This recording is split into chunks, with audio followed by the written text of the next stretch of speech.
Hi everyone out there. I am Springboks, your sports guru. Catch me live every Saturday morning from 11 a.m. till 1 p.m. Only on Nirvana Wild FM. Your beat, your music. Don't go.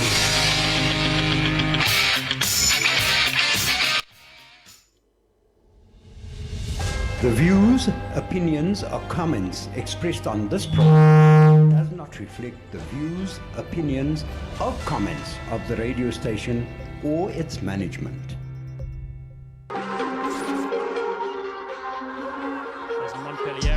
Reiner goes for a run around the fringes. Reiner puts the kick over for himself. Cobus, Reiner! Oh, he's more dangerous than climate change. Losing possession down. Re-rappers through the middle. Now Sneeman out the back for Vermeulen. Lines up for Lepona and steps in. Played from the ball. It's good from Antonio, but Khaleesi with the interception and now looking for the offload. He's on Yankees and there is South Africa 1-2 and over here. It's Hobart. Gets his pass away to Kutsen. And Kutsen gets away from his man. Looking for Serfontein. Young Serfontein. Looking much better for the Springboks in the second half over the top. They have their front runner banner. You are tuning into Sports Geek with Spongeboks, only on Nirvana Wild FM. Your beat, your music. Hala.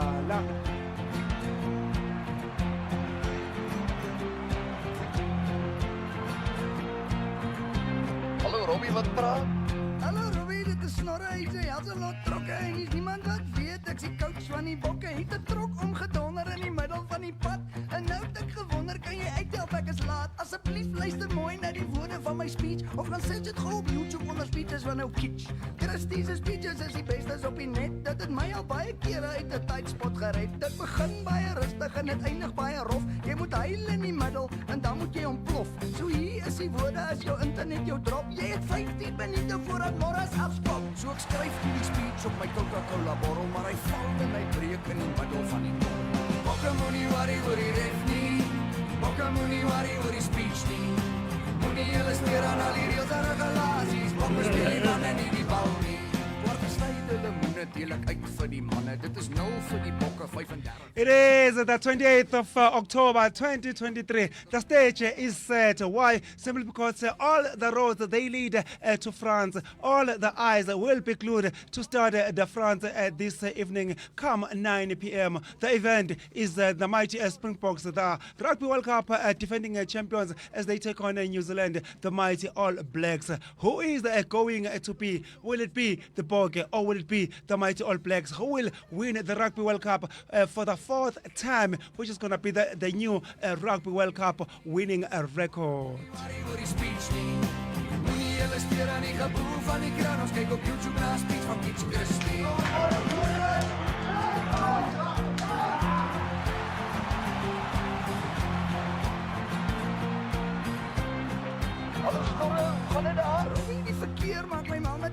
Bokke Moniwarni or the referee. Bokke Moniwarni or the man in the middle. Just concentrate on your game plan. Hoe kom trek hy nie die drie? Hy's klaar oor die doele en dan pas hy vir Panna. Is hy heeltemal mal, gaan praat met die manne. Robbie luister nou mooi, kry die ouens by mekaar. Sê Snorres die voete en hy weet hy was daar. En ek kan te vergeefs van die skare van mal. En niemand kan my hoor nie in die breek met die bal. Hy skiep 5 manne in die hande van Panna. 35 van die bokke, 35 van die hande. Bokke moenie worry oor die ref nie. Bokke moenie worry oor die speech nie. Moenie julle steur aan die geboel van die crowd. Morras kop om oor, want morras mis nie. Bokke moenie worry oor die ref nie. Bokke moenie worry oor die speech nie. Moenie julle steur aan die geboel van die crowd. Morras kop om oor, want morras mis nie. Bokke moenie worry oor die ref nie. Bokke moenie worry oor die speech nie. Moenie julle steur aan die geboel van die crowd. Morras kop om oor, want morras mis nie. Bokke moenie worry oor die ref nie. Bokke moenie worry oor die speech nie. Moenie julle steur aan die geboel van die crowd. Morras kop om oor, want morras mis nie. Moenie julle steur aan die geboel van die crowd. Morras kop om oor, want morras mis nie. The stage is set in isiZulu and isiXhosa. They say, amasi abeke elangeni. Khothe manenginike mnika isongo lakhe. Will it be the man in a green and gold, or will it be the man in all blacks? Don't forget that the Springboks they never lost a game in the Rugby World Cup champions. All the 3 times that they reached the Rugby World Cup, they went on and win that final. Will they Springboks lose will try again tonight through for the Marks. first time? Once again, Schneemann goes high. Aaron Smith's concerned about the blind side, but Marks comes to the open side. This is what... Springboks, they've reached 3 finals in their history, and they went on and win all of them. So we hope that record will remain intact and see Siya Kolisi lifting that trophy and become the second captain to defend the Rugby World Cup. Remember that the New Zealand captain Richie McCaw did it after New Zealand won the Rugby World Cup in 2011 and 2015. He became the first and the only Rugby World Cup captain to lift the trophy, World Cup trophy back to back. Will Siya Kolisi follow in suit and lift the Rugby World Cup back to back? Only time will tell. Come 9 p.m., all will be revealed.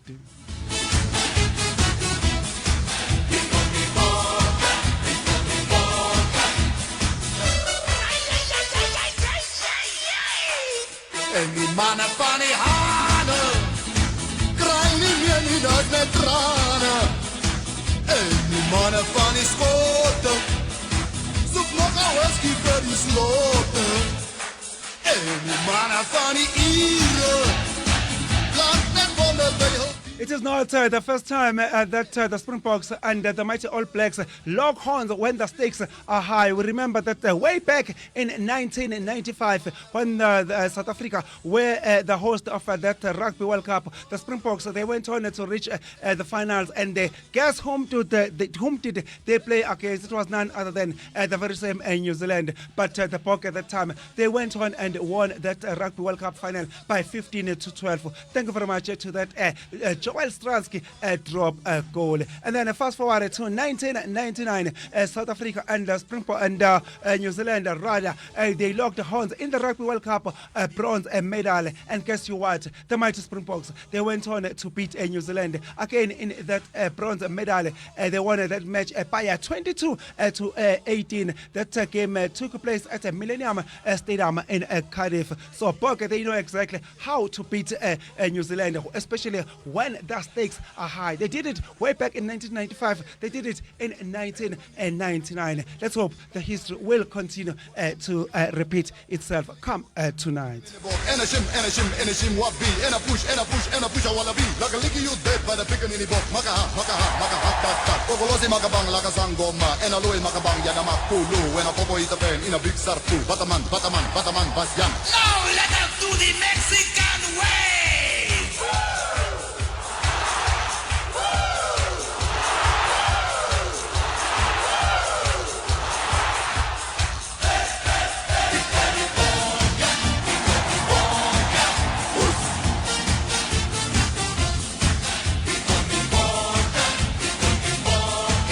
Oh yes, the mighty Pocket. They do have the know-how to beat the mighty All Blacks. So remember that just 2 weeks before this year's Rugby World Cup got underway, Springboks and New Zealand, again, they did lock horns out in England, Twickenham Stadium, in a fully packed 82,000 capacity stadium. Guess you what? The Bog, they did beat New Zealand there again by a record 35-7, which was the biggest win that the Springboks ever punished the mighty All Blacks. So let's hope that that performance will continue tonight. Remember what was one of the main contributing factors in that 35-7 win? It was their replacement, the 7-1 split that has been making all the headlines. That was the first and the last time the Springboks used that 7-1 split. That's when they demolished the mighty All Blacks. Since the World Cup started, the Springboks haven't used that 7-1 split replacement.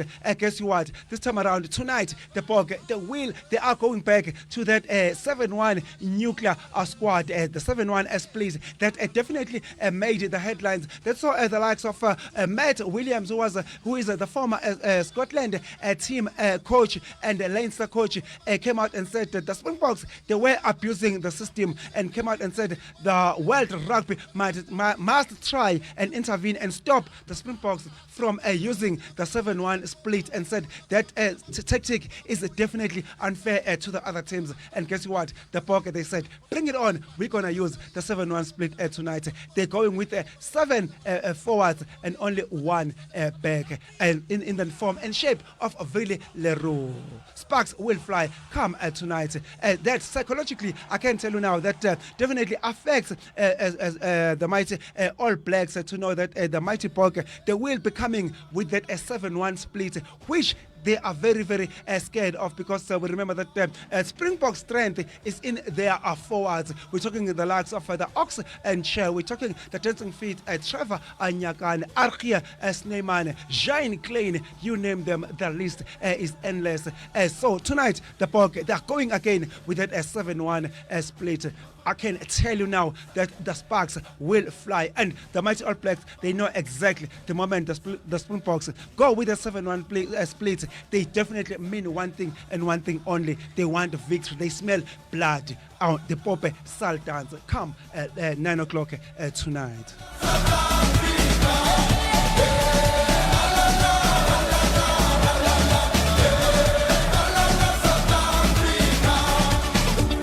Halala South Africa, halala Mapogopoko, halala Jacques Nineba, halala the master technician Rassi Erasmus.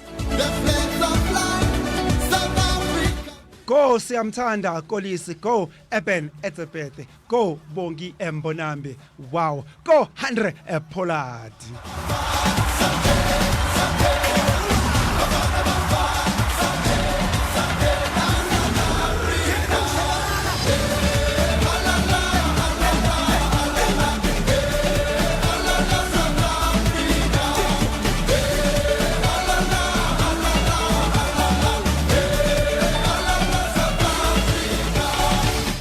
Talk about Oxen Chair, how he saved, how he bailed out the mighty Springboks last weekend when we took on England in that semi-final. That is the very same forwards that they will come and win the game for the Springboks tonight. Should the Chiefs go down tonight, should the mighty All Blacks try to swerve the match to their advantage in the first stanza, the 7-1, the bomb squad, this time around, it is going to be the nuclear squad. They'll come on the likes your Ox and Share, your likes of Trevor Nyakane, the forwards.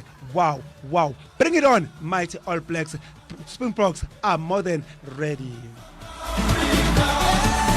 And guess what? The president of the country, which is the Honorable President Cyril Ramaphosa, is also out in France to go and support the boys. He really made himself very clear that he's going for only one thing to France, to assist or to lift that World Cup trophy for the second time. Remember that way back in 2019, President Cyril Ramaphosa went on to watch that Springboks versus England rugby final, and guess what? He lifted that trophy alongside Siam Tanda Kolisi. Let's hope the history will repeat itself and see President Cyril Ramaphosa and Siam Tanda Kolisi lifting that trophy come tonight. And still with the President Ramaphosa, I can tell you now, he is on record that should the Bokke go on and defend the Rugby World Cup tonight, Monday, it is the public holiday. So you and I will be keeping our fingers crossed that the Springboks, they go out and win tonight, and we might just score ourselves that public holiday come Monday, the 30th of October. Go Bokke, do it for South Africa, as Bongimbo Nambe once said it to Andre Pollard in that game against France. He said, Andre Pollard, go on, do it. This is for South Africa. It is not about you. It is about the country. It is all about the 60 million South Africans back at home. It is for South Africa. Go Bokke, go green and gold.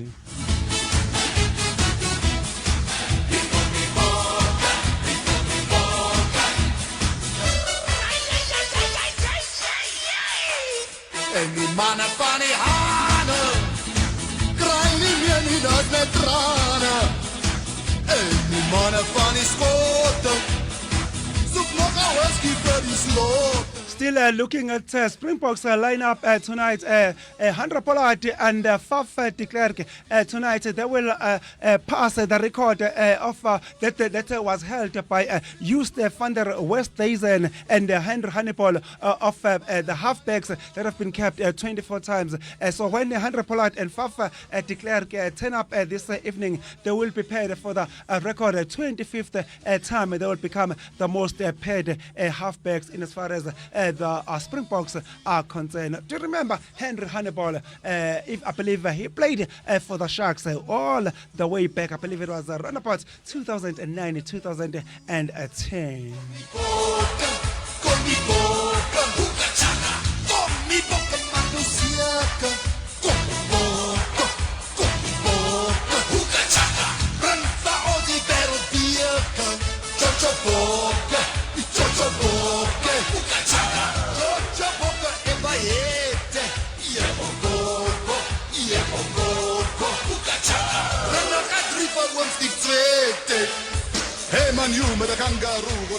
I believe South Africans, we do have a deal with the Rugby World Cup coming to an end tonight. From tomorrow going forward, we will all be shifting focus and supporting our cricket boys, that is Proteas. They're also busy playing the Cricket World Cup out in India, and they're doing pretty well, I must say. We saw them yesterday qualifying for the semi-finals after beating Pakistan in that nail-biting game. What a tough game that was. Keshaf Maharaj and Tabrey Shams, they showed those nerves of steel. It was a very, very tough game indeed. But the Proteas, they showed exactly their nerve of steel. Keshaf Maharaj and Tabrey Shams getting the Proteas over the line, which was enough to see the home side topping the Cricket World Cup rankings or standings. They are at the top right now, beating India, the home side, on cases of the superior net run rate. Well done, Proteas. So from tomorrow, the whole focus will shift to the Proteas, and we'll be hoping that the Proteas, they'll also go on and make South Africans proud once again in the world stage.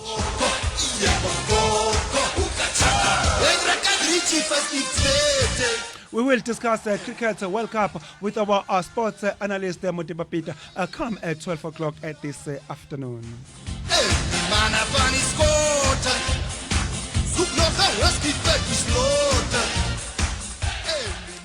A very good morning and a warm welcome to you wherever you are within the South African borders and beyond. We've got you covered. Don't you worry about a thing. All you have to do is sit back, relax, and allow us to entertain you. You are tuning in to Sports Geek with Bonalo Ngobo, exclusively on Nirvana World FM. Your beat, your music.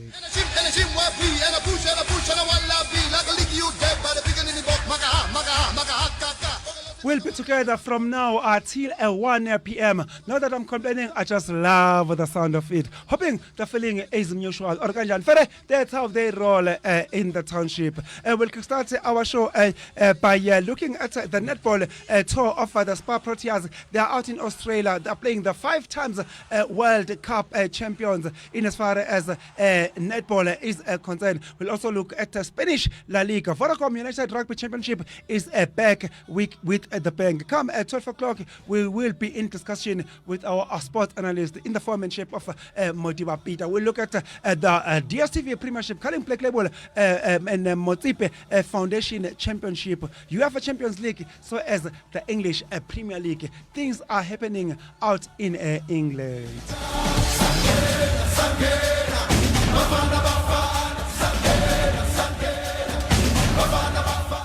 Sangena South Africa, Sangena are green and gold, Sangena the mighty Springboks, Sangena led by none other than Captain Fantastic. Oh, there is Sia Golis, Jacques Ninebar, Rassi Erasmus, the master tactician himself.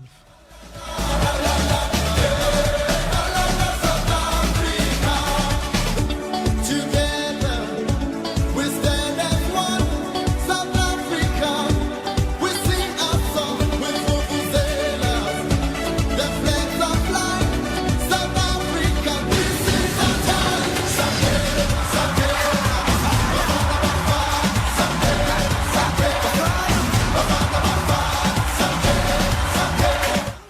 Halala South Africa, halala.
Halala South Africa, halala. Wow, the next song takes us back to 1995 when South Africa hosted that Rugby World Cup, which they eventually went all the way and won it. This song was definitely the theme of that Rugby World Cup in 1995. The song that was done by Ladysmith Black Mambazo featuring PJ Powers Tandega.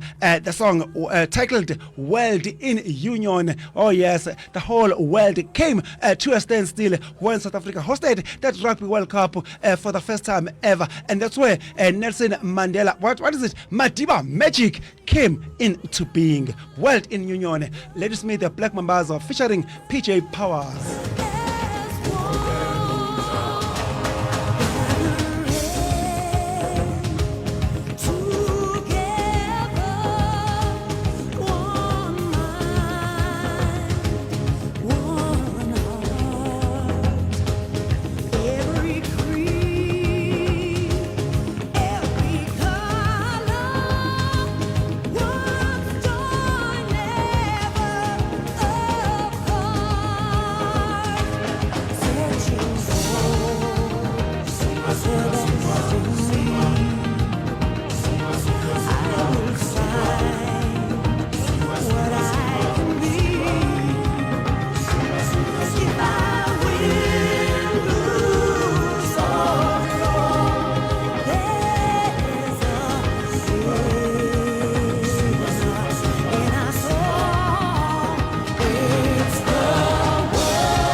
Every creed and color, we are one. World in union. Lady Smith, Black Mambas featuring PJ Powers. Wow, back in 1995, that was on the 24th of June. That's when Springboks and New Zealand, they got in that final. Locked ones for the first time ever. The venue was Ellis Park Stadium.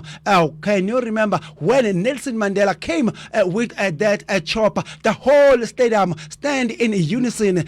The whole stadium was chanting Nelson, Nelson, Nelson. That's when that Madiba magic rubbed off to the players. The Springboks, they went on all the way. They ran rampant against the mighty All Blacks. Just remember, there was a left winger of the All Blacks, rather. There was John Alom. He was scoring tries like nobody's business. But the Springboks, they made it clear that bring it on, New Zealand. Bring it on, John Alom. You are so not going to score a try against the Springboks. And the Springboks, they went on and did exactly that. They stopped John Alom on his tracks.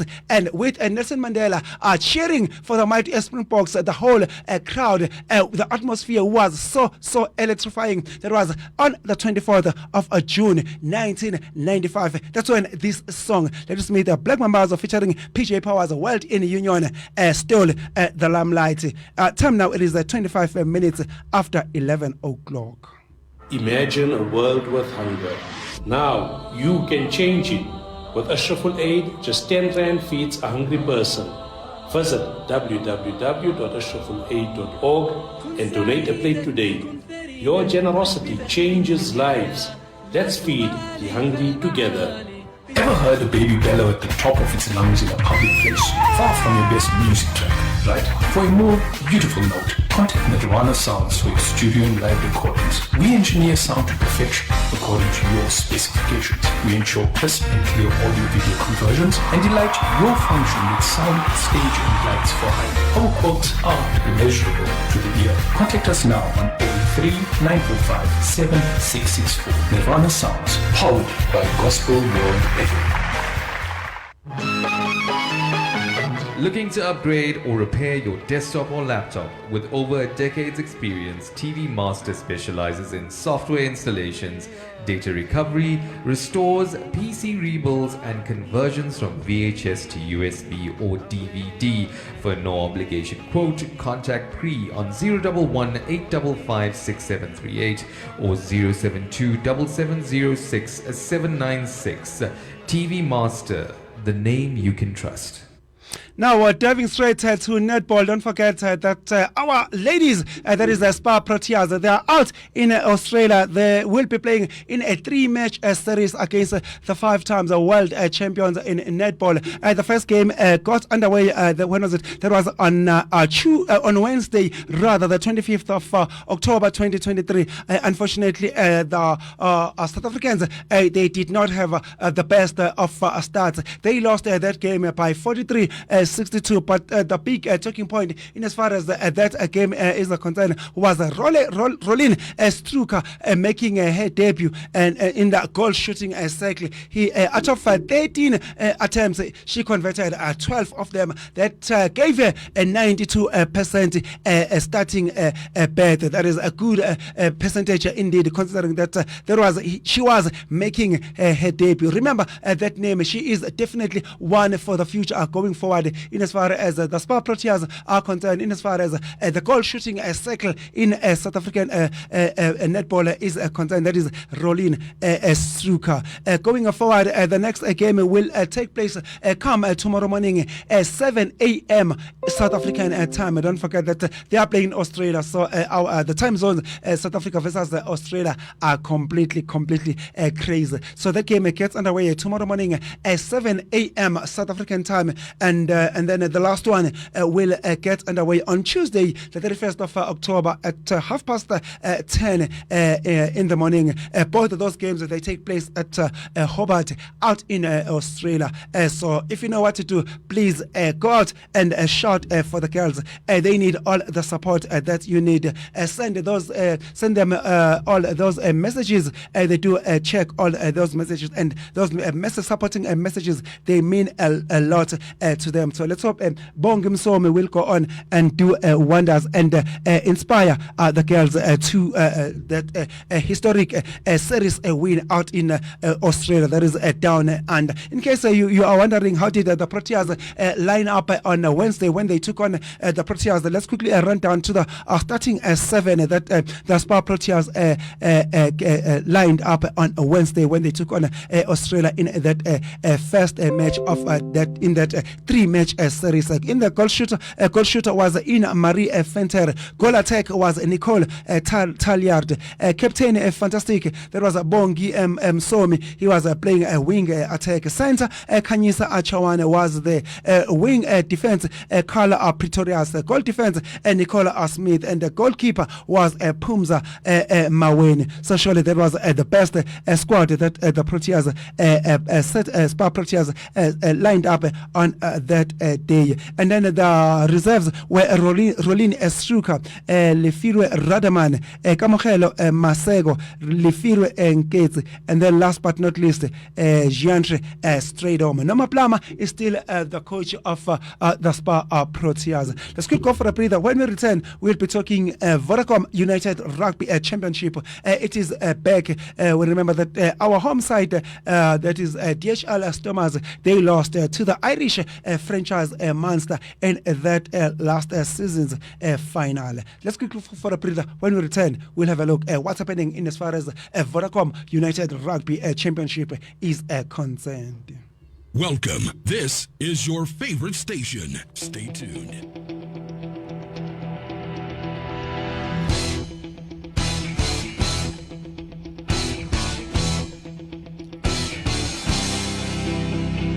Oom Laurens was nog nooit regtig fiks. As jy hom vra wat maak hom bly, dan sê hy niks. Hy is maar altyd op sy plek, altyd effenkies getrek. Hy hou van biltong en droewors en rugby. Maar gister het daar ietsie begin broei. Hy het gaan draf en gaan fietsry en gaan roei. Presies 10 dae voor die bokke teen Wessamoa. Arriveer pakkie met 1 tot 5 van Rocky Balboa. Hy dink terug aan 1995. Die skare, die viere en die vibe. Die Amarula Cream en Kahlua. En die thema lied van Rocky Balboa. Hy luister, Eye of the Tiger, en hy voel weer die hout. Hy voel die grond en die smeert hier in sy hare. En die laaste survivor staan en lag in sy mouw. En oom Laurens lê plat op sy rug. Met sy boksbroek, sy japon en sy bed. Dans hy op Eye of the Tiger in sy bed. Op die TV Rocky 3, met sy oë op Mr. T, word hy kwater en kwater en kwater. En hy dink terug aan die argument tussen hom en sy skoonseun Brent. Oom kan nou maar gil, ek sal skree vir wie ek wil. Dis 'n vryland en oom is nie my pa nie. Hy dink terug aan 1995. Die skare, die viere en die vibe.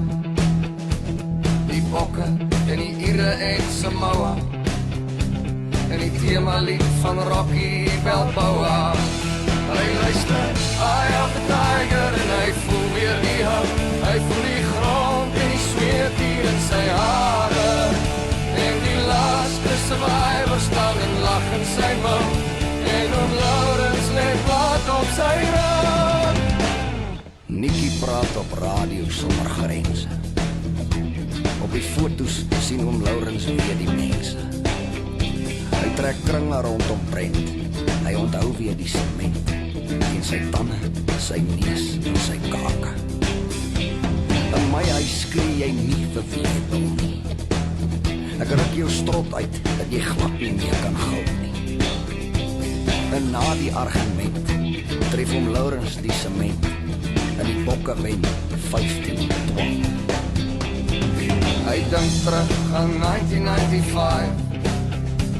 Die skare, die viere en die vibe. Die Amarula Cream en Kalua en die thema lied van Rocky Balboa.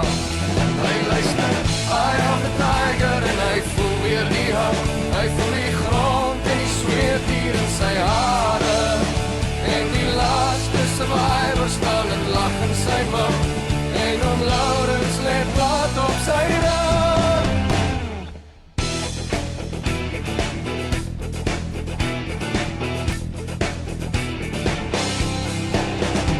Daar 'n vreesbevange vibe in die lug. Oom Laurens, verwelkom almal terug. Dis 2007, sy lip begin te bewe, toe Brent opdaag met 'n wesse mouatrei. Wat van 'n shooter, my ou maat? Begin oom Laurens eerste te praat. Tot by shooter nommer 11, Cola Tonic vir homself, en Stroram vir sy skoonseun Brent. Dis Wêreldbeker 2007, daar is opwinding en samesyn en lewe. Daar's Amarula Cream en Kalua, en die bokke speel teen Samoa. Net voor die stem en emosie voel Brent bietjie flauw. Hy voel naar en daar zweet hier in sy hare. En die laaste survivor staan en lach in sy mouw. Hy sluit vir Brent dat hy lê op sy rug. Op sy rug. Op sy reg. That is the Eye of the Tiger by Robbie Vessels. That song is also dedicated to the Rugby World Cup defending champions. That is the mighty Springboks as they prepare to lock horns with New Zealand. The mighty All Blacks come 9 p.m. All will be revealed. Still with the rugby, let's dive straight to club rugby. This time around, we are talking Vodacom United Rugby Championship. It started in earnest last weekend. Let's quickly look at the results of the game, of the first game that took place last weekend. Zebra, they lost 36-14 to Ulster, while Connacht beat 34-26, beat Ospreys by 34-26. Just down the road, Lions hosted Stormers. Unfortunately, the home side, that is Lions, they lost to the Cape Town franchise, that is DHL Stormers, by 33-35.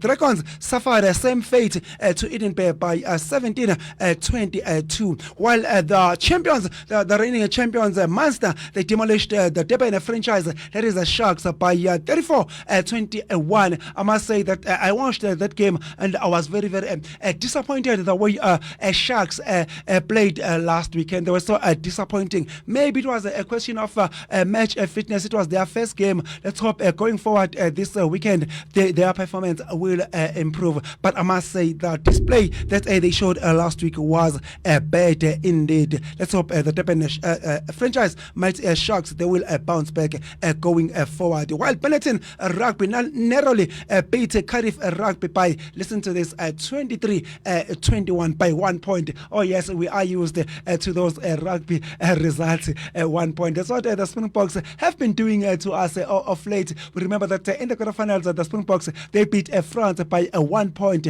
28-29. Semi-finals, they did the very same thing when they beat England by, 15-16. So this 1 point winner scoreline, as South Africans, as the Springboks fans, we can definitely relate to them. And then on Sunday, Glasgow Warriors beat Leinster by 43-25. Last but not least, the Vodacom Bulls, they demolished Lionel Scarlets by, listen to this, 63-21. That's how the games went last weekend. Let's quickly look at the fixtures this weekend and see who is playing who today and tomorrow.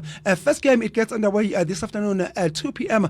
South African time. We'll see Ospreys hosting Zebra. That game takes place at the Swansea.com Stadium. Then the Gold Rush resumes at 4 p.m. That's where we'll see the Cape Town franchise, that is DHL Stormers welcoming Lionel Scarlets. And then another game that takes place at 4 p.m. This afternoon, it's Connacht. They welcome Glasgow Warriors. And then at 5 to 6, we'll see the Durban franchise, that is the Sharks. They visit Leinster. That game will take place at RDS Arena. I can tell you now, it is going to be a very tough indeed. We know how ruthless can Leinster be when they are playing at home at RDS Arena. If Sharks last week's performance by the Sharks is anything to go by, I can tell you right now that Sharks are not going to make it come tonight when they visit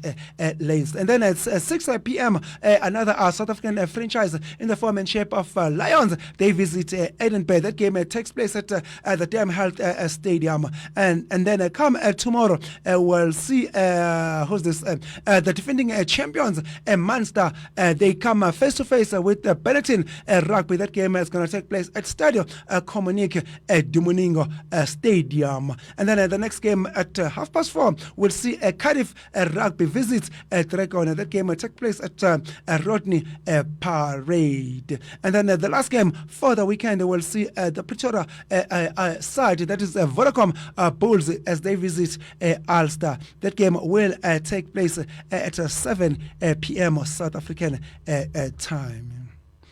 Keeping you company throughout the day.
Mendoza. I'm telling you, anything I get. Sponsor, you check my toga. I'm telling you, I got to number no. I got Kumeles, Mr. Mendoza. I'm telling you, anything I get. Sponsor, you check my body.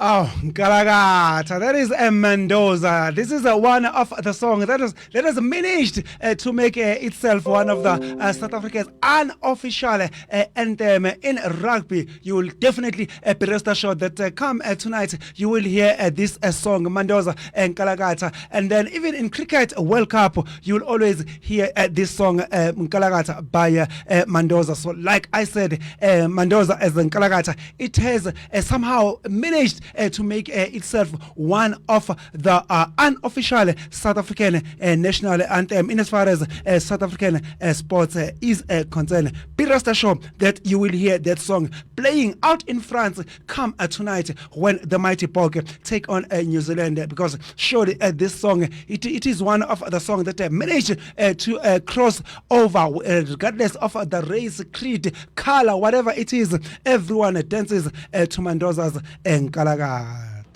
You are still tuning in to Sports Geek with Smonalo Ngobo exclusively on Nirvana Wild FM. Your beat, your music. You can always get in touch with us on our studio WhatsApp line number, which is 07-333-16934. Our studio WhatsApp line number again is 07-333-16934.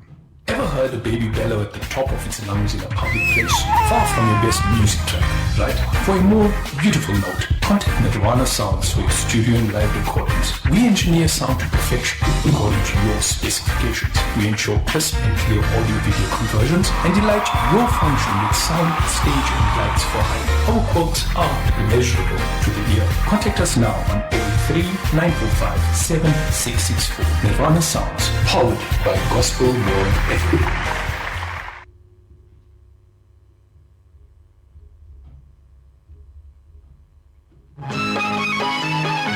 Looking to upgrade or repair your desktop or laptop? With over a decade's experience, TV Master specializes in software installations, data recovery, restores, PC rebuilds and conversions from VHS to USB or DVD. For no obligation quote, contact Pre on 011 855 6738 or 072 7706 796. TV Master, the name you can trust. Imagine a world with hunger. Now you can change it. With Ashraful Aid, just 10 Rand feeds a hungry person. Visit www.ashrafulaid.org and donate a plate today. Your generosity changes lives. Let's feed the hungry. What about it? What about it? Sure.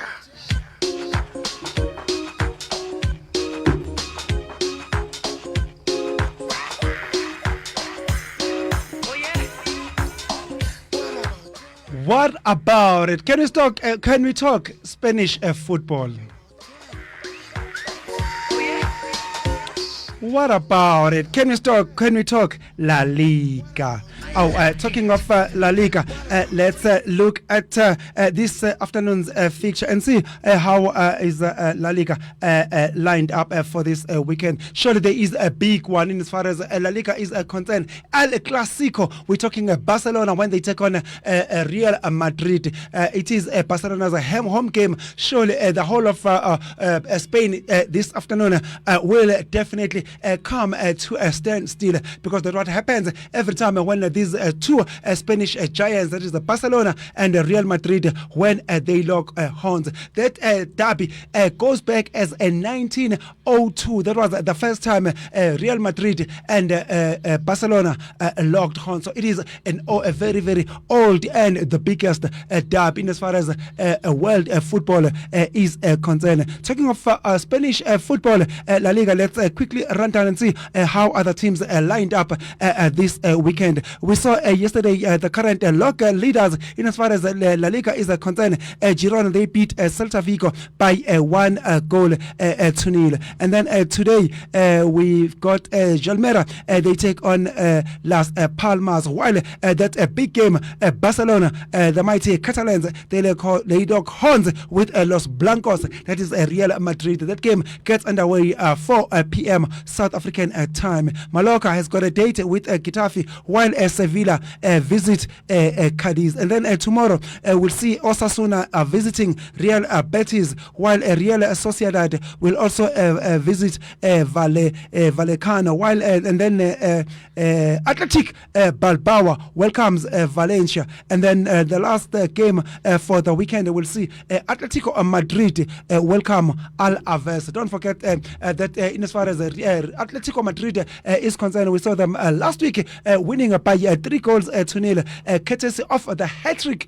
by the French international in the form and shape of that is Antonio Griezmann. He did wonders indeed last weekend, taking Atletico Madrid over the line, scoring those 3 goals. Still with Spanish football, that is La Liga. Let's see how are they lined up in as far as the log standings are concerned. Remember that Girona, they are the current log leaders. They are sitting at the summit in as far as La Liga is concerned. After 11 outings, they've got 28 points, followed by Los Blancos, that is Real Madrid. After 10 outings, they are sitting at they've got 25 points. Barcelona, after 10 outings, they've got 24 points. Atletico Madrid, they are on the 4th place. After 9 outings, they've got 22 points. Real Sociedad, after 10 outings, they've got 18 points. Atletico Bilbao, after 10 outings, they've got 17 points.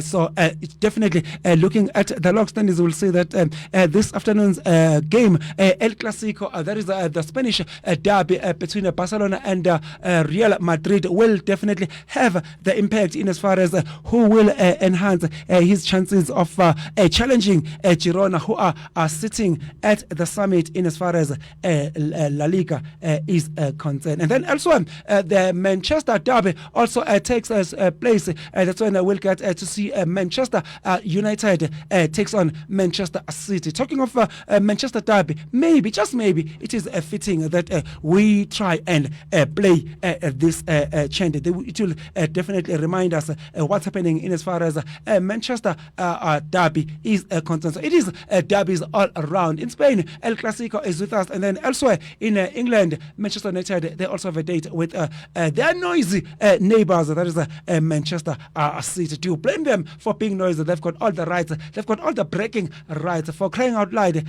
last season they win that triple.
I said blue moon, sun standing alone, without a dream in my heart, without a love of my own. I said blue moon, sun standing alone, without a dream in my heart, without a love of my own. I said blue moon, saw me standing alone, without a dream in my heart, without a love of my own.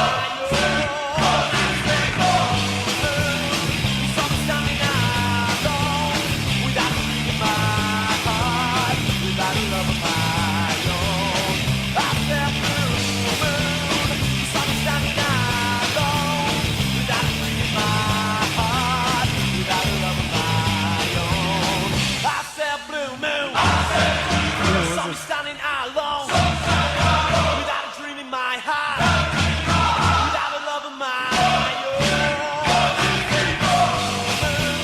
You saw me standing alone, without a dream in my heart, without a love of my own.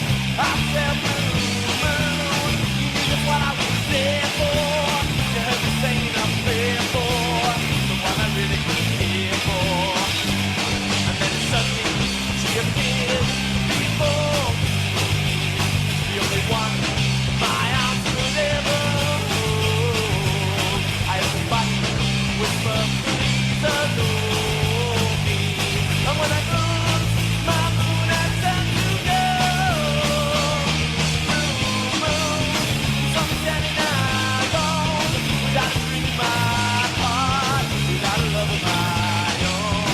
I said blue moon, you knew just what I was there for. You heard me saying a prayer for someone I really couldn't care for. Ball to the ball, the ball, the ball, to the ball, to the ball, the ball, the ball, to the dang, to the dang, to dang, to dang, dang, to ding, to don't ding. Blue moon.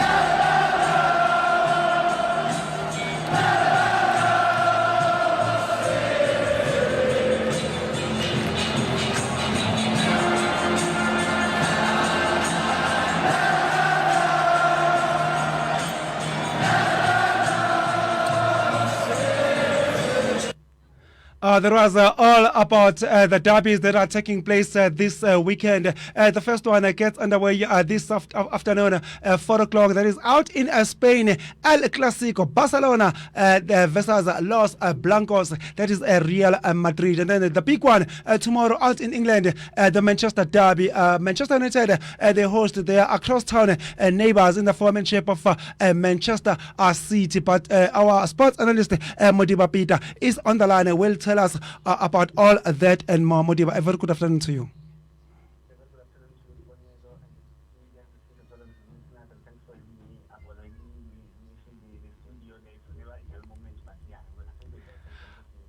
Oh, the feeling is a very, very much mutual. We miss you already. We really enjoyed it the time that when you were here last weekend in the studio. We enjoyed it a very big time indeed. Without any further ado, the stage is set. All roads lead to France. All eyes will be glued to start the France come this evening. Why? Simply because the Rugby World Cup 2023 final is taking place between the three times World Cup jointly 3 times World Cup champions, that is mighty Springboks, as they take on New Zealand. Talk to us about that Rugby World Cup as the curtain finally comes down this weekend. Maybe we might as well start with that semi-final game.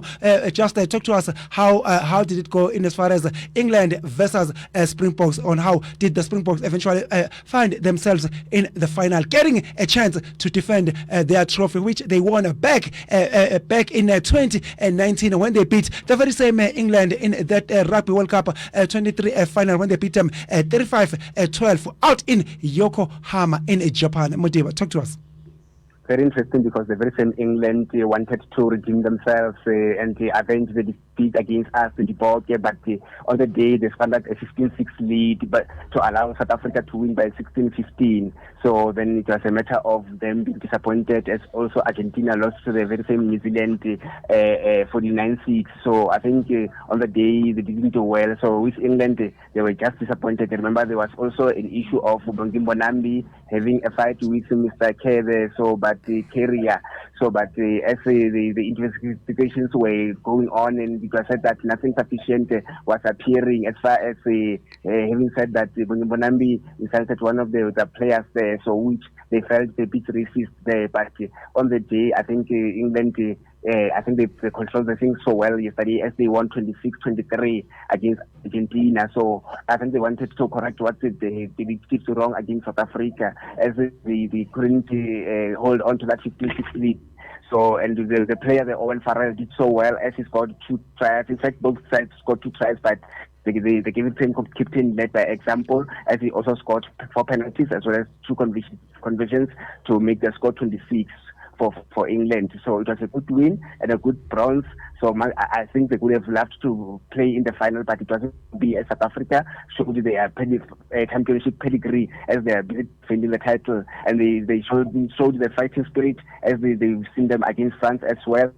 Managed to bounce back and to win that match. The very same thing they did against the very same England. And speaking of the big one today, a big occasion that is about to take place, as you rightfully said, that the 3-time champions, even the New Zealand as well, the other 3-time champions. I think South Africa will be up on their feet this wonderful evening in anticipation of the title to be well defended. So, but as you said it, I think one of these two teams this wonderful evening will be 4-time champions come 11 o'clock in the evening. But in terms of the setup, the lineup has been released where I saw from Springboks side Steven Kitsoff, Bongi Mbonambi, Frans Maliebe, Eben Etzebeth, Franco Monsted, Sia Kolisi, Peter F. du Toit, Ben Vermeulen, Faf de Klerk, Chesley Golde, Damien de Allende, Jesse Kriel, D. Arends, Damien Valense. So in this wonderful lineup, the coach changes where we saw Kobas Renate and Manly Boko making way for Faf de Klerk as well as Andre Pollard. I think these are challenge-tested players, so that will definitely put the country on the map.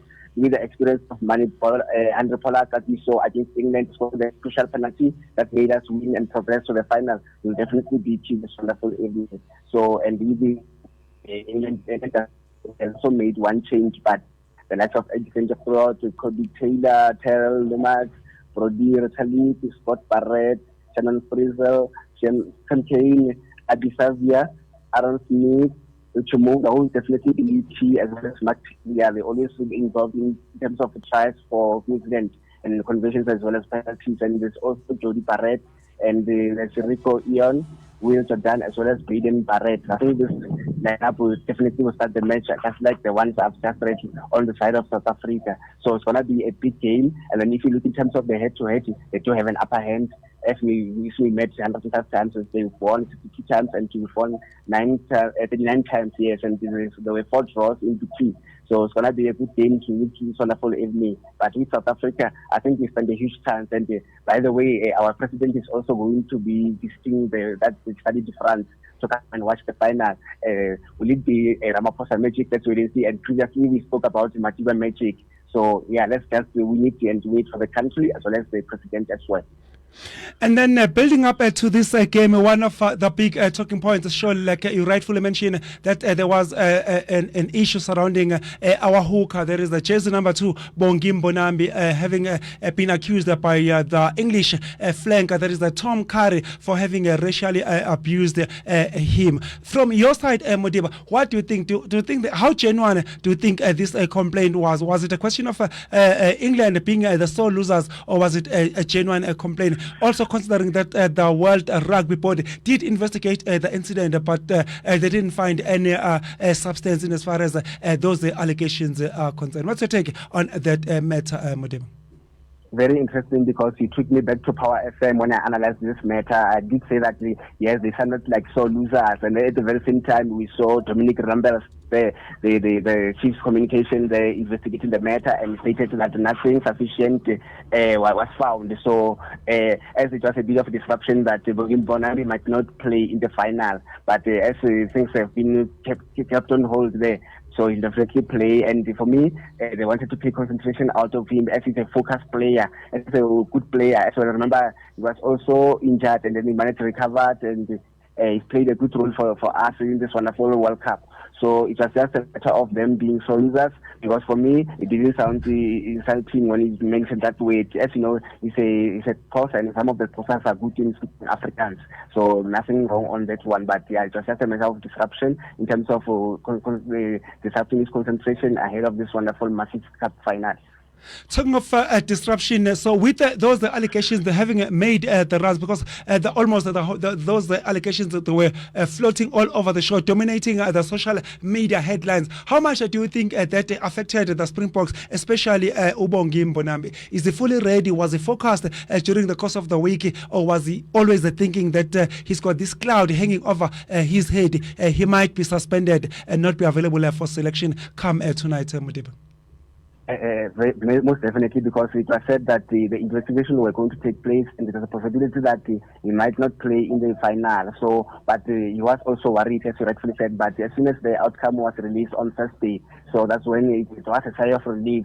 So hopefully he is focusing ahead of the big one. So let's see if they'll definitely come into to play. But we just hope that this doesn't affect his performance in this wonderful match evening. And then another talking point, surely that was dominating in the South African fans circles, surely the Manilipok versus Henry Pollard issue, that who was going to start at a fly half, and then the team was announced on Thursday. Henry Pollard starts, and Manilipok is not even on the bench. He'll be sitting on the stands. What is your take in as far as that switch or that selection is concerned, Modiba? I was very concerned when I didn't see him on the bench, because he is our plan B player. He's a Manilipok, as he's done well, although there's still need to polish in terms of the finishing and the penalties. But I would have loved to see the coach benching him, because with the bench that I've got, the likes of Dion Fori, Exinche, Trevor Nyakane, Jan Klein, Artis Nim, this is the player who scored the important try when we defeated England there to bring us back into the match there. And also Kwaka Smith alongside Jasper Visse, as well as Veli Leroux. So I would have loved to see him on the bench. Maybe the coach felt that he might have been injured, or just got a knock, because nothing was disclosed after this wonderful lineup was released by the coach. Still looking at the lineup, especially the replacements, also seeing that Manilipok is not on the bench. If we look at that lineup, we see that the Springboks are going with a controversial replacement option that is known as the 7-1 split, or the South Africans or the Springboks fans, and they normally call it the nuke cloud. We normally use the bomb squad, but this time around, when we go with the 7-1 split, that's the very same bench that we went with when we beat the very same New Zealand. Just 2 weeks before the World Cup started, we went with a 7-1 option, and then we just blew New Zealand away. With Springboks again going with that very same bench, the nuclear squad. How much do you fancy Springboks chances? How much do you think that will have the impact, psychological impact, especially on the All Blacks, considering that the Springboks, they only used this system, replacement system, once, and the Springboks demolished the mighty All Blacks, Modiba? I think they might have reflected back to previous video, the clip, so which is good for the coach to do his homework. So I think he's sending 7 players to attack. So he's going all out. I think he's in need of this wonderful win to defend the title and to put the country on the map. And the funny part is that the Western New Zealand are going with a 5-3 split, the one that we used against England. So very interesting there. So, but to see the coach having seen that those players impressed him in that previous friendly. So I think we'll definitely get something because those players as well, they've got a massive experience. So hopefully they'll come in and play. So, but we stand a huge chance. A huge chance indeed, especially if you look at those replacements, that 7-1 split. Just going back to last weekend's game, South Africa versus England, we saw the bench again, the replacements turning fortunes around in favor of South Africa. Oxenchair, when he came on, South Africa were in 6s and 7, but Oxenchair, being a forward, coming from the bench, he definitely forced the scrum, the scrummage. He turned it in favor of South Africa. And tonight, Oxenchair is also on the bench. He will be partnering with Trevor Nyakane when they come on. Surely that will definitely have a huge impact on New Zealand, a psychological effect, and hope that the forward will definitely turn the game in favor of the mighty Pog Modibo Organjan. Most definitely, and also you're forgetting also Arjif Neyman. This is the most important file that made us defeat England. So that when Andrew Pollard came in, he converted the penalty. But today he's going to start. But I'm just worried that if he was to get tired, as you know, this is a player who at times he was trying to recover from the injury.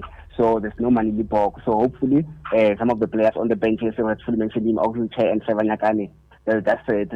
Fill up that void that would have been maybe left by him, because one thing I picked up with Andrew Pollard, he can't play the full time. Although yes, we saw even last week they came in at the and scored the most crucial penalty. So, but definitely, I think we stand a chance to do well.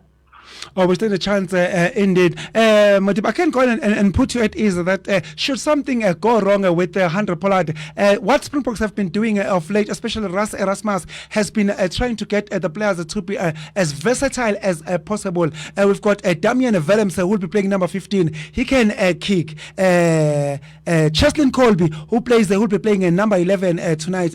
He can also kick. You also know your friend Fafa de Klerk. He can equal kick. So what the Springboks have done, they've tried to get to field utility players that can play 2 or 3 positions. So come tonight, I think Modibo, the South Africans can be rest assured that Ras Erasmus and Jacques Nineba, they've got us covered all kinds, especially if you look at the versatility of those players. Even on the bench, Dion Fourie, he can play at number 6 as a flanker. He can also play as the right the hooker. He will be deputizing for Bongimbo Nambe. So I can rightfully say that come tonight, the Bog, Ras Erasmus and Jacques Nineba, they will definitely be spoiled for choice, Modibo. Most definitely, the standard huge chance. I just like this lineup for me. A well balanced lineup full of attackers and full of experienced players. The players who knows what is World Cup, what is to play in the World Cup. Siakolisi as well. Yes, he never had a good game against France, but hopefully I think he might have gotten that energy for him to come and put the country on the map. So, but with these players that are interested ones, they'll definitely give New Zealand a run for their money. But with New Zealand, remember, they lost only against France. I think our stats are almost similar because we also lost against Ireland. So we did well after those matches. Although England, with New Zealand, they lost their first match and they managed to win all the matches. So, but in terms of the head-to-head, they do stand a chance. Yes, I agree there. And then, as you stated, that they managed to do well going forward. So, hopefully, we can stand a chance to judging from the game that we played them before this World Cup. And also against the issue of rankings. I think a team that will win this wonderful evening will definitely go top of the rankings. But currently, South Africa are top of the rankings because of what they did currently. Oh yes, let's hope South Africa, they will definitely maintain their number 1 position in as far as the world rankings are concerned. But before I jump off from the Springboks discussion, I think it will be fitting to jump off from the Springboks discussion in this manner. Can I get this? Come again?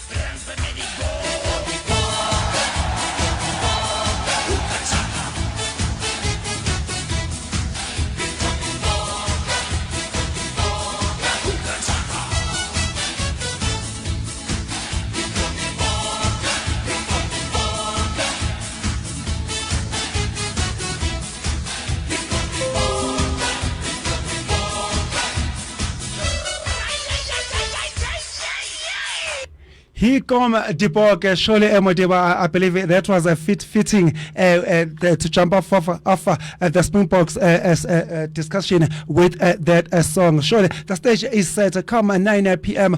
This afternoon, this evening rather. Springboks, they've got a date with New Zealand, the mighty All Blacks. Will it be mighty All Blacks who will go on and win it for the record 4 times, or Springboks will get to see Siamtanda Akolis following Richie McCaw's history books to become the second captain to lift the Rugby World Cup or back to back. We remember that Richie McCaw did it way back in 2011 and 2015 when he became the first Rugby World Cup captain to lift the Rugby World Cup back to back. Now diving to cricket. Cricket World Cup is still very much with us. Mudeba, talk to us. What's happening in that front? What's happening out in India in as far as the Cricket World Cup is concerned, Mudeba? Things are hotting up. Remember when we left the studio, South Africa, when ancient that stood against the very same England, the defending champions, and guess what? We thrashed them heavily there, 229 runs, and the players like Henry and 109 runs from 67. What a performance on the day after 50 overs. I was so impressed there. Although we lost seven wickets, and England recorded only 170 runs, and we also had the likes of Hendricks there scoring 85 runs from 75 balls. And also Marco Yassen did so well, 75 runs from 42 balls. Fantastic for me. Although on their side, Makuti is a player who's tried his best there, 43 runs from 17 balls there. So all in all, 229 runs. So I think they really are choking as the defending champions. So it's good for us. As we remember, we're coming from that loss against Netherlands, and I was so disappointed. So in some of the matches, we saw also Netherlands, they hosted Sri Lanka, but Sri Lanka managed to win that one by 4 wickets.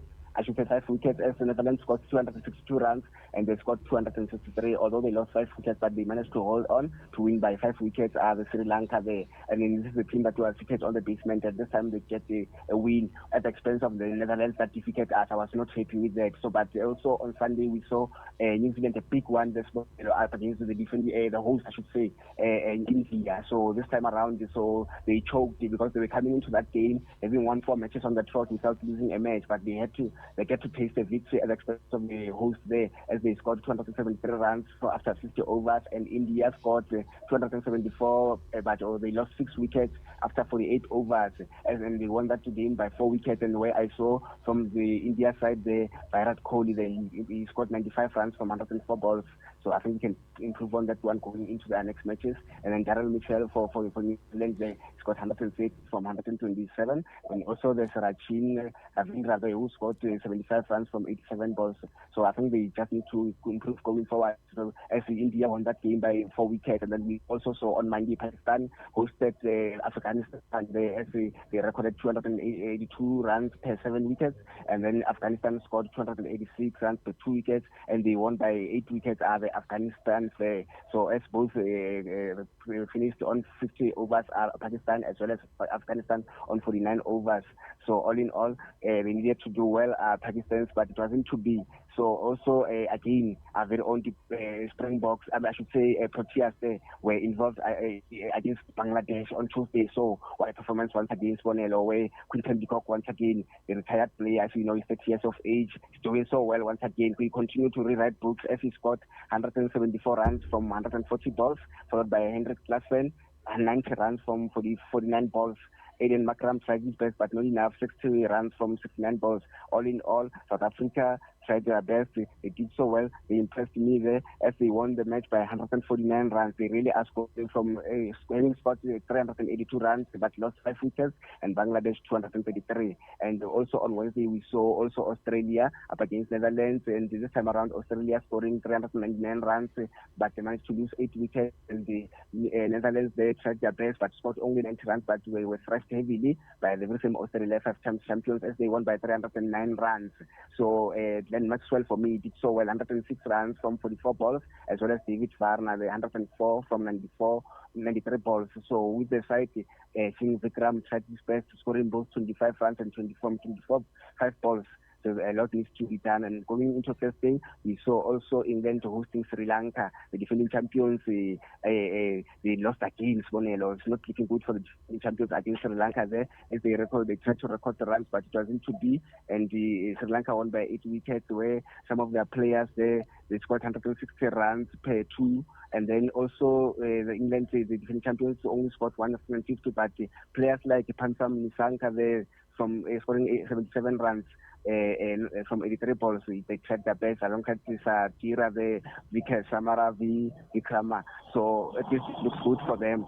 So they're trying to pick up wins, back-to-back victories there. And then a big one that we saw yesterday there, where South Africa, Pakistan. I remember I spoke with you midweek and you were so worried about the result in Pakistan, and which showed that it really gave us a tough match there. Yes. So I remember you said so, but I did say that we were going to win that one. I was so confident, and we did so well there. We scored 271 runs, but we lost 9 wickets, and then also Pakistan scored only 270. You can see that it's a marginal victory. Having won by 1 wicket, it's so good, and it boosts us in terms of the log standings, as Aiden Makram again did so well. They're scoring 91 runs from 93 balls, alongside also Saud of the very same Pakistan, who scored 92 runs from 92 balls. But all in all, they have to win, and guess what? With that victory, we are top of the log, and then India has dropped second. So I think the game against us midweek will definitely push us to do further well, even finish within the top 4 of these wonderful teams. So let's wait and see. Let's wait and see, indeed, Modiba. I'm going to ask you a bit of an unfair question. I will put it to you, and then you will decide how you answer it anyway. But I can tell you now that this question is not a comfortable one. Themba Bavuma, who is the captain of the Proteas, 2 games he's been away, and Riza Hendricks got a chance. Aiden Makram led the team, and the team played exceptionally well in the absence of Themba Bavuma. Yesterday, Themba Bavuma was back, and then as a batsman, obviously leading from the front, he's the opening batsman, him and who's this Quinton de Kock. Quinton de Kock, yes, he's been doing exceptionally well, I must say that, in as far as batting is concerned. Themba Bavuma's batting as an opening batsman, is it enough, especially if you compare it to Riza Hendricks, how Riza Hendricks took the opportunity to come in to stand in for Themba Bavuma in his absence. So where am I going with this question is Themba Bavuma's selection justifiable? Very interesting. For me, I think it's justified, but having had the situations that he had to rush home for an emergency family matter there, I think he should have withdrawn from this wonderful World Cup for me. So Aiden Makram, yes, remember we had 2 World Cups, so should I say warm-up World Cups that we played, but unfortunately we couldn't play because we only lost against New Zealand, but the other World Cup we couldn't play because the warm-up, I should say, it was raining. Even the second game that we lost, it was raining as well, and the overs were reduced, but he wasn't there. Aiden Makram took over. So I thought, for me, he should have withdrawn. Aiden Makram continued, because some of the players there, as you rightfully said, is led by example in this wonderful match against Pakistan yesterday. They're scoring 91 runs from 93 balls. So they could have, the coach, Rob Walters, should have allowed Aiden Makram to proceed in this whole World Cup matches. So, or just allow Benjamin Mavuma to rest, maybe on the bench. Then let's see going forward if he will introduce him as a sub. So that's the way I felt at some point there was a bit of favoritism there. So because he hasn't been himself, although in this other matches he tried his best, including this one, but for me he hasn't impressed me, especially I think from the fact that he might be taking those family matters into his mind so that to disrupt his concentration of this wonderful World Cup. So, in other words, you or one of the people that believe that Themba Bavuma, his form is not of the best of late. His selection is not justifiable. He just walks into the starting 11 on the virtue just of being the captain, but not based on performance. Especially if you were to compare his batting ability with Riza Hendricks, whom they are competing for that opening batting slot. Modiba. I'll take you back to rugby. Even in rugby, remember when Siapolisi was announced, he was also limping, and we were not convinced with the selection of him, whether it was justified or not. I think it's almost similar incident here, but with the Themba Bavuma, it's a family matter, and with the policy, so just the limping of a not fully recovered, but I think also, as I've said it before, that I'll give credit to medical teams. But with Themba Bavuma, I think for me, they should have put it on the bench, or also allow him to withdraw. I think two options here should have been opted. So, but with the other player, Risa Hendricks, for me, he's still impressed me. He's done well. So let's see going forward, because the players' my confidence is way, way high, especially putting 3 back-to-back victories. So now, can we comfortably say that the Proteas, they have secured themselves the top, the semi-final slot, or is it too early days to get carried away here, Modimo? They do stand a chance, but I don't want them to drop the ball, because they're just 3 matches away, and there's in India in between. So I think it will be a top of the clash if you look into this one. And they're also going to play New Zealand on Wednesday. So those are tough matches that they must just do well going forward. Modiba, are you there? We seem to have lost you. Are you there, Baba? Can you hear me? Yes, I can hear you. I was just saying that we just need to continue working hard. They must just not drop the ball and repeat what they did against the Netherlands. So they must just continue collecting those points, because currently they've got tough matches with New Zealand as well as India. So I think it's a battle if you can check, because all 3 teams are in the top 3. So they must just not drop the ball. They must just continue those 3 matches that are left. Although when I look into a game against New Zealand, it's going to be tough. There's New Zealand that's got 5. We met 8 1 times, and also only 2 times. So, but it's a different match game since the cup game this time around. So I think South Africa will do well. The players have impressed me for me. Quinton de Kock, we spoke about him, Eden Makram, Risa Hendricks. Those players, I'm banking on them to save us as well. So let's wait and see midweek against New Zealand. But it's going to be tough. And in some of the matches that will be taking place, Netherlands will host Bangladesh today. And then tomorrow there's India up against the defending champions, England. It's a big one there. But when we come back next week, we'll definitely dissect these wonderful matches, including the ones on Monday, Afghanistan up against Sri Lanka, Pakistan against Bangladesh, New Zealand against South Africa, as I spoke there. On Thursday, there's India up against Sri Lanka. Yeah, it's a photo finish that we are heading into. By next week, we will know who are the top teams that will definitely play in the semi-finals. There is a game that is currently underway right now. New Zealand, who started this year's Cricket World Cup like the house on fire, they're taking on Australia, the very aggressive Australia, who did not have the best of starts in this year's Cricket World Cup. New Zealand, they won the toss and they elected to field first, sending Australia in to bat first. Australia, they went on and posted 388 runs, having lost 10 wickets. They were eventually bowled out within 49.2 overs. I can confirm that New Zealand, they are batting right now. They are sitting at 122, having lost 2 wickets.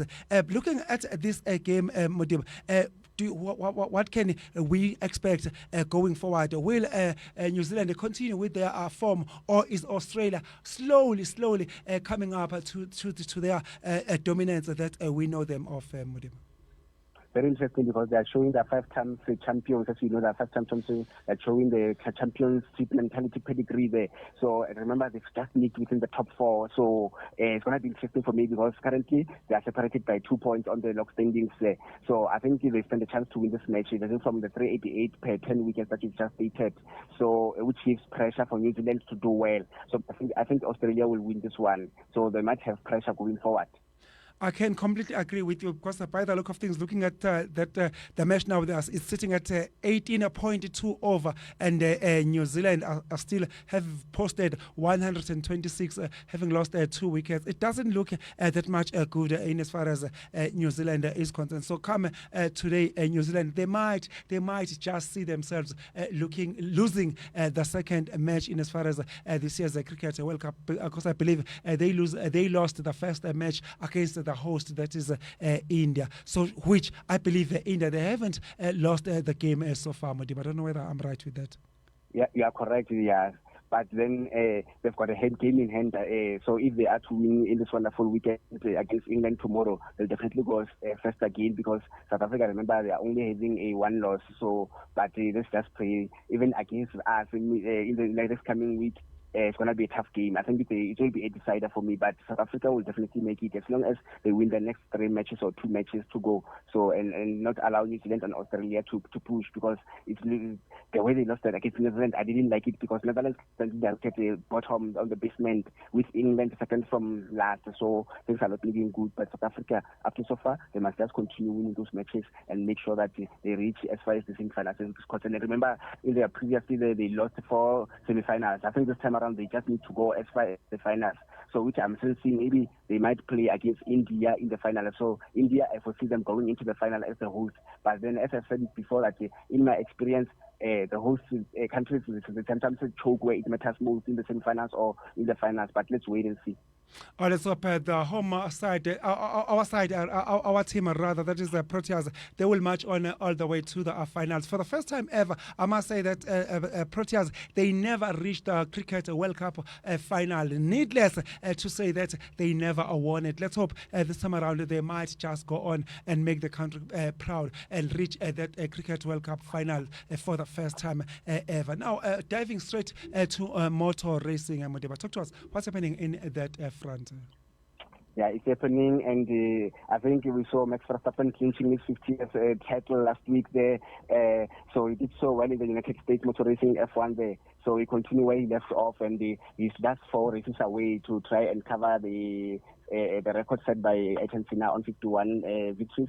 Well as Sebastian Vettel on 53 victories. Those are the retired drivers there. So he's currently seated on 50. Although some of the players, drivers, should I say, the likes of Lewis Hamilton, hasn't done well once again. So he was also penalized because there were some video of investigations that were checked that they really not applying the brakes well there. So for me, Max Verstappen did so well. Sergio Perez, I was disappointed. So they need to do well going forward. And let's wait and see in the next coming races how they fare up, because he's trying to wrap up the season so well. So I was so impressed with that. So let's see. But how they'll come up in the Thailand Grand Prix, which is taking place this weekend. It's going to be interesting. Oh, it's going to be interesting indeed. Now, moving away from motor racing straight to football, calling a Black Label Cup last day 16 done and dusted. Talk to us, what is happening in as far as calling a Black Label Cup is concerned, Modiba? Very interesting, because matches were coming where we saw last weekend the Golden Arrows breaking a hood there as they beat Cape Town City there by 3-1. And one of the scorers, I remember, and Dizo Spear there, he was involved there. And then Tahir Hudeman tried to score the consolation goal, but it wasn't to be all the day. Eric Tinkler was again, he choked just like he did in the MTN 8 against Kaizer Chiefs, where he lost 2-1 in the quarterfinals. So we also saw Kaizer Chiefs going down there as well against Amazulu. So I think it was a sweet revenge there for Osutu, as they lost the Kaizer Chiefs 3-0 in the league match. So this time around they came back to FNB Stadium and won 1-0, a late goal there on the 88th minute by Tarek Phillips there. So the fans were not happy of Kaizer Chiefs as they threw objects and missiles inside the pitch. They just pelted the coach with missiles, and the police as well were involved trying to escort the coach.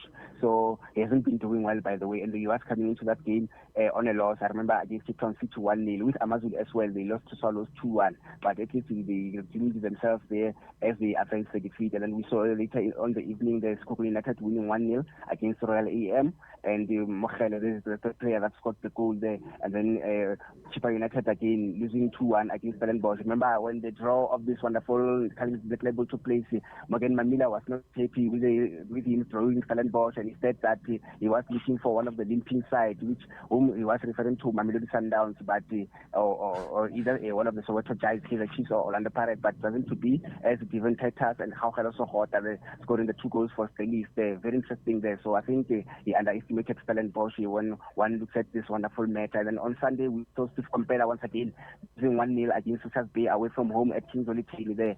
It was just a wonderful way we saw Abel Mabaso, the former Mamelodi Sundowns and Orlando Pirates, scoring the only goal of the match. So which meant that Richards Bay this season has defeated Moroka Swallows twice. Remember in the league as well, 2-1. Yes, in fact 1-0 at Dobsonville Stadium. Yes. I remember it was the return we're returning from the FIFA break, and then SuperSport United were humbled 4-1 there by Polokwane City, and Esun Apolis Hlaisi Chauke as well as Rotima Pangula were the goal scorers, whereas Terence Lukamanja scored the only goal, the consolation goal, a well-taken goal when one looks at it at the center of the pitch there. Fantastic there. So, but yeah, the last 8 were draw took place, and then we saw Polokwane City where we were Springboks next week Friday, the game that will be taking place at the old Peter Mokaba there. So, and then on Saturday, there's a double header there. Richards Bay will host Orlando Pirates at 3 o'clock. And then also Amazulu will host the Golden Arrows in the KZN Derby there at 7 o'clock. And this is a double header at the Moses Mabhida. They're all the very same day. And later on the very same 8 o'clock, we're seeing Skopo United going to host TS Galaxy. So I think it's going to be interesting. Yeah. So Kaitan Tembo hasn't played Orlando Pirates before during his days 8 Supersport United. I remember he won on penalties after bringing to a draw against the very same Orlando Pirates. Polokwane City and Springboks, it's going to be interesting. Polokwane City, they really mean business there. I remember they played 4 matches without conceding a goal before Supersport United for 1 week. So then also Amazulu, they're still confident. Golden Arrows are in red hot form. Let's wait and see. And then also Skopo United, I think they'll want to correct what transpired in that 5-0 loss against Orlando Pirates in an MTN 8, and also a loss in the Nedbank Cup final. Let's wait and see, because both the two sides are playing on transition. A very difficult team to when it comes to low block. TS Galaxy, Fiat-Ramovic, they've also not been doing well, but I think they'll feel confident after having defeated Mamelodi Sundowns on penalties from the last 16. And then last night's DSTV Premiership came back. We saw Orlando Pirates hosting Polokwane City at Orlando Stadium. What's happening as far as DSTV Premiership is concerned this weekend, Mudib?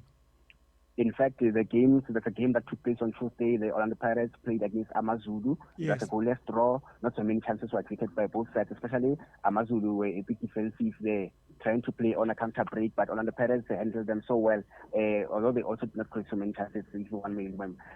For me, the game deserved a draw. I think the Amazulu were trying to avoid the fact that remember they lost to Orlando Pirates 1-0 in the final of the MTN 8, yes. And also that 4-0 thrashing. Remember the last game of the last season where we saw the owner there, Sandile Zungu, was unhappy with coach Ayanda Dlamini. He ended up sacking them, saying that he's not ready to coach a team of Usuchi caliber. So this time around, Pablo Martin made sure that he stood firm as he has come in confident following that 1-0 victory against Kaizer Chiefs in the Carling Black Label. So that is 6th draw. They are the draw specialists this current season, but they've only lost 1 game and won 2. So it looks good up to so far. They just need to start scoring goals and believing in themselves. With Orlando Pirates, they continue to draw points. As you know, even in their last big match against Sundowns, they lost. So they were only doing well in the Carling Black Label as well as the MTN 8. So they just need to turn those victories into the league. So let's wait and see going forward. And then also yesterday they played against Polokwane City. I watched that game where I saw Patrice Maswangani scoring the opener. And then lately in the second half, the given Masiti, formerly with Royal EM, scoring the equalizer there. So I think in that game, that's the game so well. I think they missed so many chances there. The likes of Karim Piwidi, Munapule Saleng, you can count some of the defenders there, Olisanda, as well as couple of coaches there, they will miss chances, but they also credit to the goalkeeper there, Manuel Sapunga of Polokwane City. He made some good saves in that game. So where I thought they also they didn't play against the way they played against Supersport United. I think it might be because they missed one of their midfielders, Mapangule there. FEC Intato was missing there, but they didn't look like scoring for me because most of the time they lost position. They were under pressure throughout the match, but they scored a brilliant equalizer for me there. So, but Orlando Pirates, they just need to pull up their socks as well. I was not impressed because they keep dropping points. So they're doing well in cup matches, but in the domestic league, they keep becoming inconsistent. These are some of the aspects the coach, Jose Rivera, needs to work on. All in all, they remained within the bottom 8. So, and the Polokwane City is still in top 5. So they're doing so well up to so far. Credit to the Toronto CM. Oh, absolutely. According to Lechonolo CM, this weekend, are there any Premiership games that we can look forward to? There's Golden Arrows up against Kaizer Chiefs. Remember, they are in creating form at the Hammersbane in Mpumalanga Stadium. Kaizer Chiefs, Kevin Johnson, by the way, let's just tell the listeners that Kevin Johnson was announced as an interim coach, and he will be assisted by Gideon Shepard, and Akazwani has been demoted back to the development. So they were not, that's not happy, results were not coming. So let's wait and see, because there's still a lot of work that needs to be done in terms of getting combinations right, because when you watch Kaizer Chiefs under the stint of Munifuteki, not impressive at all. So a lot of work that needs to be done. So let's wait and see. Even this wonderful afternoon, they're playing playing a team which has exciting players. You remember Knox Mutiswa, and Riso Spear. I spoke about Team Lungelong Buse, Back Mishitolo. I don't know in goals if because I've seen Kosini Kumete playing ahead of Ismail Watenga because he was injured at some point. So let's wait and see if they'll definitely do well. But for me, I foresee a draw in that game. Kickoff is at 3:30, and then there's also United up against Amazulu. So Morgan Mamina can even get a fix this time around because last week he lost the cup game at home. Amazulu, the draw specialist, can they get something? Let's wait and see at Quebec. The game kickstart at 5:30. It's going to be interesting. And then tomorrow, there's only one game taking place. TS Galaxy up against Kukuni United. Remember, I've just spoken the draw for the current Black Label, where TS Galaxy will play Kukuni United. So this time around, they are playing at Mbombela Stadium. But in the current Black Label, they'll play at Peter Mokaba. So question is, will they take how can I put this one? Play a man game whereby they don't concentrate much on this wonderful league match. Let's wait and see. But they all need points. TS Galaxy haven't been doing well as well. Kukuni United, they've been blowing out on calls. Brendan Shooter there. It's going to be interesting. Changing gears from a DSTV Premiership straight to Motsipe Foundation Championship. What's happening in that part of the world, we saw JDR Stars playing goalless draw against Amatak, Lamasia winning 1-0 against Catholic Stars, Melfort FC winning 2-0 against Venda Football Academy, and then also Makesi FC playing goalless draw against the Platinum City Rovers that was on Saturday, and then Marumo Gardens playing 1-0 draw against Appington City, and then Pretoria College losing 1-0 against Orbit College. So in terms of the log standings there, Orbit College are still top of the log with 19 points. All the teams have played 8 matches. Maritzburg United, Hungry Lions, they locked on 15 points at number 2 and number 3 respectively. And then there's also Makesi FC at number 4 with 15 points. JDR Stars at number 5 with 13 points. University of Pretoria number 6 with 13 points as well. La Masia at number 7 with 11 points. And then Baroka FC at number 8 with 10 points. You go down there, you find teams like Platinum Rovers and Pretoria College both seated on 6 points, but separated by goal difference, number 14 and 15 respectively. And then the last one, the Football Academy, they're not doing well. They just like Joel Masuta previous 2 weeks ago, and they're seated on 5 points. In terms of the fixtures taking place this afternoon, Black Leopards will host Milford FC. Orbit College will play Venda Football Academy. Platinum City Rovers will play La Masia. Appington City will host Makesi FC, and then tomorrow the Hungry Lions up against Pretoria College, and then Oslo lastly the University of Pretoria up against Catholic Stars. I think points are very crucial. We're looking into the log standings. It's going to be an interesting weekend. And then moving elsewhere, there is the English Premier League to be exact. What's happening in that part of the world? I believe Manchester is divided into half come there tomorrow afternoon, Madiba. We saw Liverpool winning 2-0 against Everton. Bournemouth, LAFC losing 2-1 against Wolverhampton. There's Brentford that won 3-0 against Burnley. There's Manchester United, the second victory there on the trot there against Brighton, Albion 2-1. There's Newcastle who won 4-0 against Crystal Palace. Nottingham Forest playing 2-2 draw against Luton Town. Chelsea playing 2-2 against Arsenal. Sheffield United losing 2-1 against Manchester City. And then on Sunday we saw Aston Villa thrashing West Ham United 4-1. And then on Monday Tottenham Hotspur winning 2-0 against Fulham. So I'm not so sure how did they play, because I last saw yesterday when they were playing against Crystal Palace at Tottenham Hotspur, the game was still deadlocked at 0-0. So as currently they're still at the top of the log. Let's see, followed by Manchester City on 21 points. Rest they've got 23 points. Tottenham at number 1. Arsenal at number 3 with also 21 points. Liverpool at number 4 with 20 points. Then Aston Villa at number 5 with 19 points. You look at Newcastle and Brighton, all both deadlocked with 16 points at number 6 and 7 respectively. And then Man United, they just finished the top 8 there with 15 points. So in terms of the fixtures to look forward to this wonderful afternoon, there's Chelsea up against Brentford at 12:30. I think the game has just kick-started there. There's Arsenal up against Sheffield United at 3 o'clock. There's AFC Bournemouth up against Burnley. And then there's Wolves up against Newcastle at 5:30. And then also tomorrow West Ham will host Everton at 1 o'clock. And then Aston Villa will play Luton at 2 o'clock. The Brighton Hove Albion will play Fulham at 2 o'clock as well. Liverpool will play Nottingham Forest at 2 o'clock as well. And then the big ones, the big one, Manchester Derby, United up against Manchester City. Both sides are on form, although remember Man City lost 2 matches before winning last week. So Man United has just won 2 back-to-back victories. So if you look at in terms of the current form, Man City do have an upper hand, but the Manchester United have just recovered from that 3 defeat slump there. So it's gonna be a tough game to look forward to. But I think for me, I'll go with Man City. Flying from England back to Africa, Mamelodi Sundowns, I believe they've been participating in African Football League. How did Mamelodi Sundowns go in as far as the African Football League is concerned, Modibo? They played the goalless draw midweek against the very same Petro de Luanda, which they defeated 2-0 away from home in the first leg. So Petro de Luanda visited Loftus Stadium. The game ended goalless, and Mamelodi Sundowns get to win on aggregate 2-0. So they'll definitely host the Al Ahly, the big one for me. So remember, Pesita was playing for Al Ahly there. Yes. So there was also Wydad Casablanca there. They'll also play against Esperance. So it's going to be interesting. Final one when may be there. So let's wait and see this afternoon. So in fact, Casablanca won 3-0 against Enyimba before going to play Esperance. It's going to be interesting for me as they won 4-0 on aggregate. So they're hosting Esperance this on a full evening. So I think the winner between Mamelodi Sundowns and Al Ahly will definitely play in the AFL African Football League final.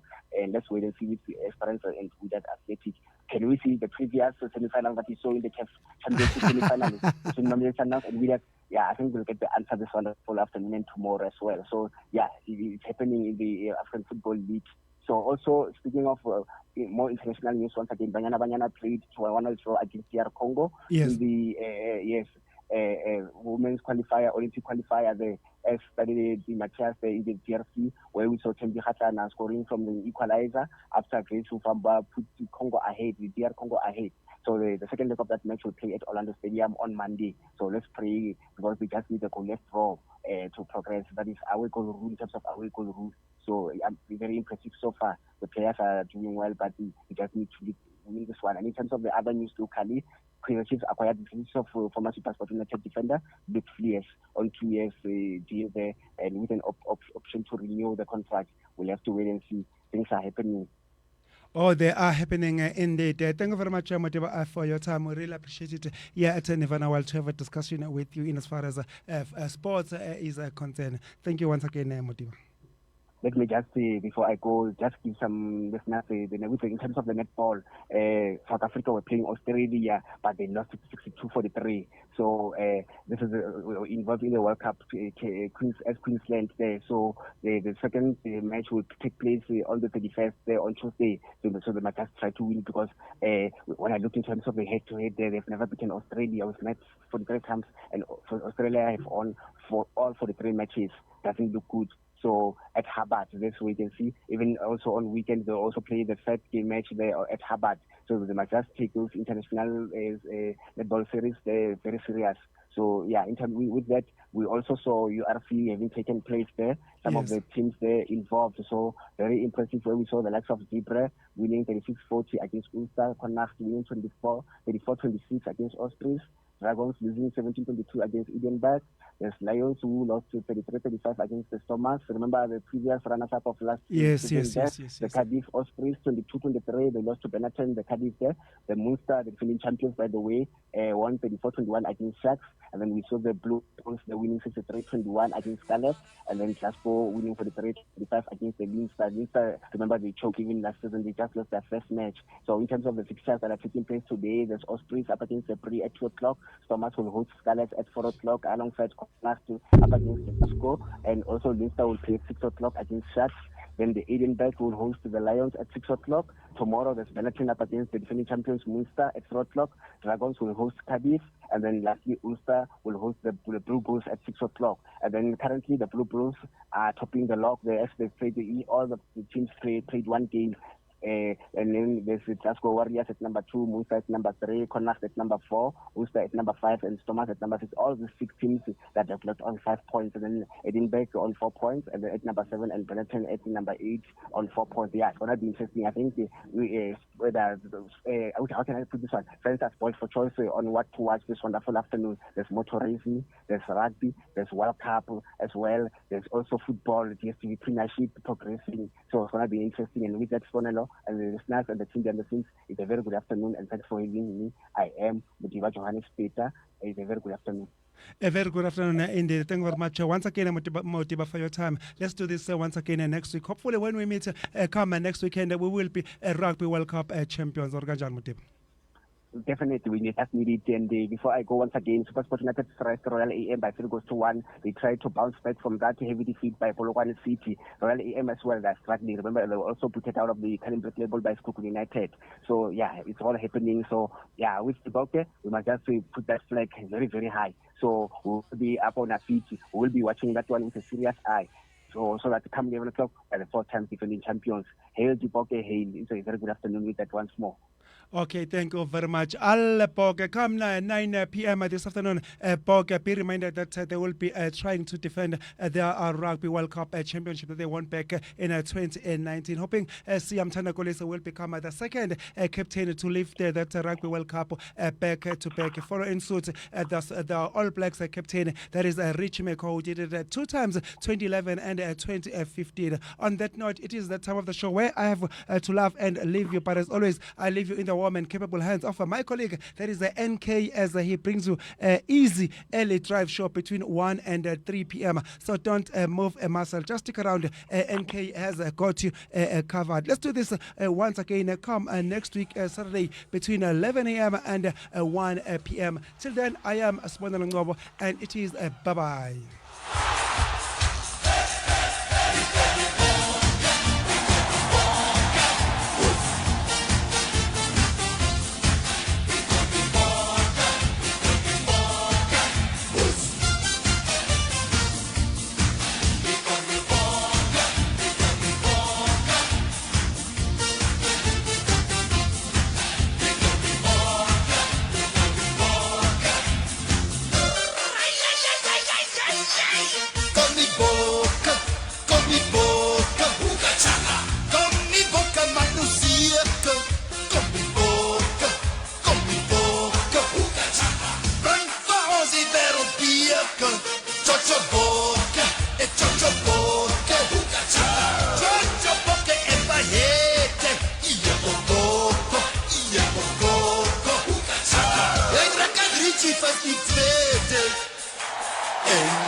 Isn't the best place to find the lovers of the bar.